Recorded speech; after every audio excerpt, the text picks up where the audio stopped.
یہ عظمتوں والی جگہیں ہیں. ان جگہوں کو اللہ نے شانیں عطا فرمائی، ان کو اللہ نے مرتبے اور مقام عطا فرمائے، ان کو اللہ تبارک و تعالیٰ نے بڑے اعزازات سے نوازا. حج نہیں ہو رہا اس دفعہ، دنیا سے زیادہ لوگ نہیں جا رہے. چاہیے تو یہ تھا کہ لوگ بڑا شوق پیدا کرتے، ذہن کے اندر خیال آتا کہ میں اپنی تڑپ کو بڑھاؤں، لوگ روتے دعائیں مانگتے، لیکن ہم کہتے ہیں خیر صلی اگلے سال چلے جائیں گے. میری تو رائے یہ ہے کہ یہ جو اس دفعہ حج عمرہ کچھ عرصے کے لیے نہیں ہو رہا، تو اللہ تعالیٰ ہماری تڑپ بڑھانا چاہتا ہے، ذوق بڑھے، شوق بڑھے. خانہ کعبہ کے فضائل پڑھیں، مدینہ طیبہ کی عظمت کو سوچیں، نعتیں سنیں، وہ ذوق جو خاص کیفیت ہے اس کو پیدا کریں. نبی پاک صلی اللہ علیہ وسلم نے جو ہمیں فضیلتیں بیان کی نا مکہ مکرمہ کی اور مدینہ طیبہ کی، اس کی حکمت بھی یہ ہے کہ ہمارے دل میں شوق پیدا ہو کہ ہم نے اس جگہ جانا ہے، ہمارے دل میں تڑپ پیدا ہو، ذوق آئے ہمیں. دیکھیں نبی پاک علیہ السلام نے فرمایا جو نماز تم اپنے گھر کے اندر پڑھو گے، ایک نماز کا اللہ تمہیں ثواب دے گا. جماعت کے ساتھ پڑھو گے تو 27 نمازوں کا ثواب. لیکن فرمایا وہی نماز اگر تم میری مسجد نبوی میں آ کے پڑھو گے تو اللہ 50,000 نمازوں کا ثواب عطا کرے گا. 50,000 نمازوں کا. اور مدینے والے حبیب فرمانے لگے وہی نماز اگر تم نے بیت اللہ میں آ کے پڑھی تو نماز ایک ہوگی، لیکن رب تمہیں 1,00,000 نماز کا ثواب عطا فرمائے. اب یہ فضیلت حضور نے بیان کی. فضیلت دیکھیں، اللہ تعالیٰ کی رحمتیں ہر جگہ برستی. یہاں کب برسیں گی ہمیں کوئی پتہ نہیں، تقریر کے وقت، خطبے کے وقت، نماز کے وقت، دعا کب برسیں گی نہیں پتہ. لیکن خانہ کعبہ کا جو معاملہ ہے اور وہاں جو رحمت کا معاملہ ہے، ملا رومی فرماتے ہیں کہ خدا کی رحمت اگر تجھے اتنی مل جائے نا قطرے کے برابر بھی، تو سمجھ لے تیری دنیا بھی بن گئی اور تیری آخرت بھی بن گئی. اب میرے نبی پاک علیہ السلام کی حدیث سنیں. حضور فرماتے ہیں روزانہ بیت اللہ شریف پر اللہ کی 120 رحمتوں کا نزول ہوتا ہے. یا رسول اللہ کس وقت ہوتا ہے؟ فجر کے وقت، ظہر کے وقت، عصر کے وقت، طواف کے وقت، نماز کے وقت. کب؟ تو حضور نے طے کر کے بتایا. فرمایا 120 رحمتیں اللہ خانہ کعبہ پہ نازل فرماتے ہیں. یا رسول اللہ کب؟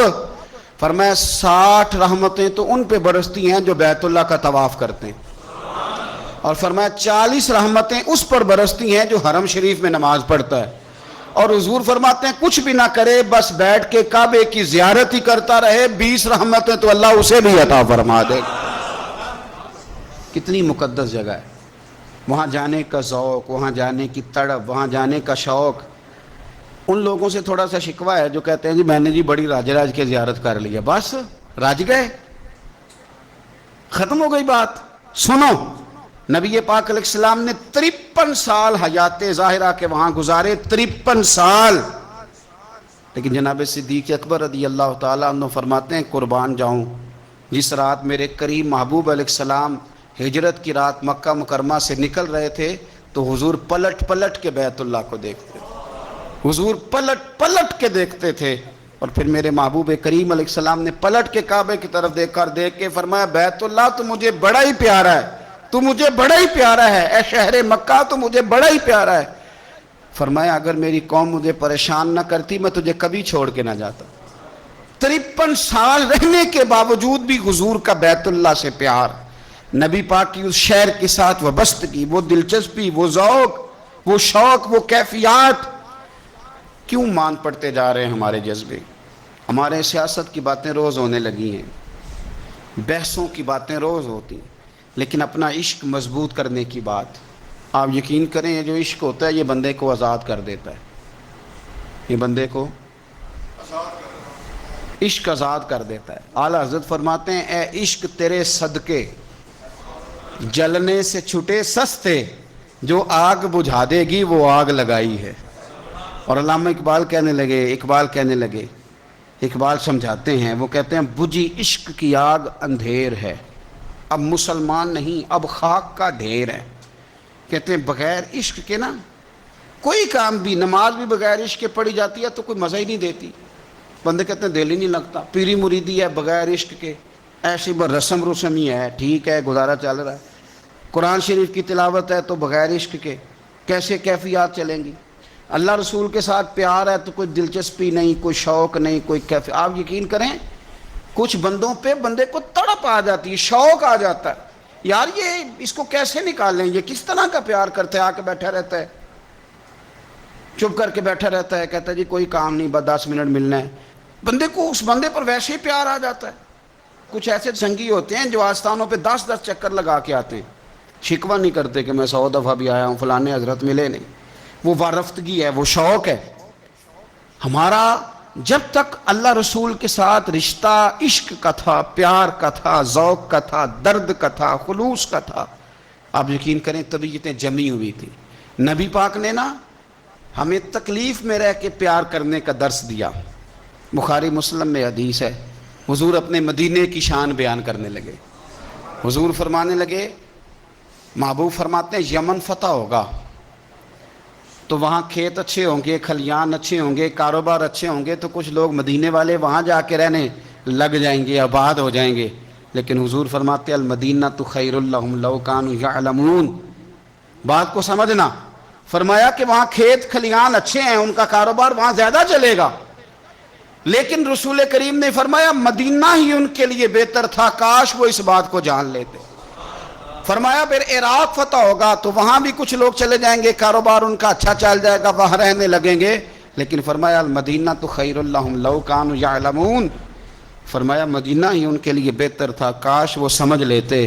اور میرے نبی پاک علیہ السلام نے فرمایا جو مدینے میں ڈٹے رہیں گے اور مدینے کی تکلیفوں پر صبر کریں گے، اذیتوں پر صبر کریں گے، فرمایا اگر وہ گناہگار ہوں گے مدینے میں رہنے والے تو میں قیامت میں ان کی سفارش کروں گا، اور اگر نیکوکار ہوں گے تو میں اللہ کی بارگاہ میں ان کی نیکیوں پر گواہ بن جاؤں گا، گویا میں ان کے ساتھ رہوں گا۔ مدینے کے ساتھ نبی پاک کی جو محبت ہے، حضور کا جو پیار ہے، جس رات میرے نبی پاک صلی اللہ علیہ وسلم مکہ مکرمہ سے نکل رہے تھے نا مدینہ طیبہ جانے کے لیے، تو حضور نے دعا فرمائی، کہا اے اللہ تو نے مجھے اس شہر سے نکالا جو مجھے بڑا ہی پیارا تھا، اے اللہ یہاں بڑی یادیں تھیں، بڑا پیار تھا، تو نے وہاں سے نکالا جو مجھے بڑا پیارا تھا، اے اللہ اب تو مجھے اس شہر میں داخل فرما جو تجھے بڑا پیارا ہے، وہاں داخل فرما جو تجھے بڑا پیارا ہے۔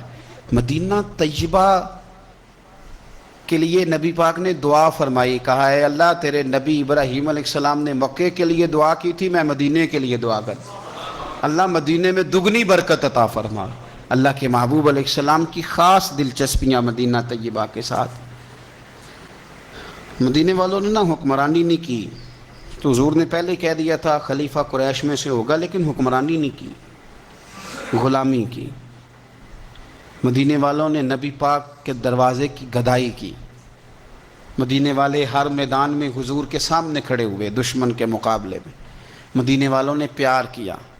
اس لیے میرے نبی پاک علیہ الصلوۃ والسلام نے فرمایا اگر لوگوں کے 2 گروہ ہو گئے، 2 لائنوں میں لوگ چلنے لگے، ایک لائن ادھر چل رہی ہے ایک ادھر چل رہی ہے، تو حضور فرماتے ہیں میں تو اس لائن میں چلوں گا، اس قطار میں چلوں گا جس میں مدینے کے لوگ چل رہے ہوں۔ انصار مدینہ کے ساتھ حضور کا پیار، اس شہر کے ساتھ حضور کی دلچسپیاں، پیار، دیکھیں نا بندہ جب اپنے گھر واپس لوٹ کے آتا ہے تو شوق ہوتا ہے ذرا جلدی سے نا گھر پہنچ جاؤں، ذرا تھوڑا جلدی چلا جاؤں، کئی سفر سے آئے۔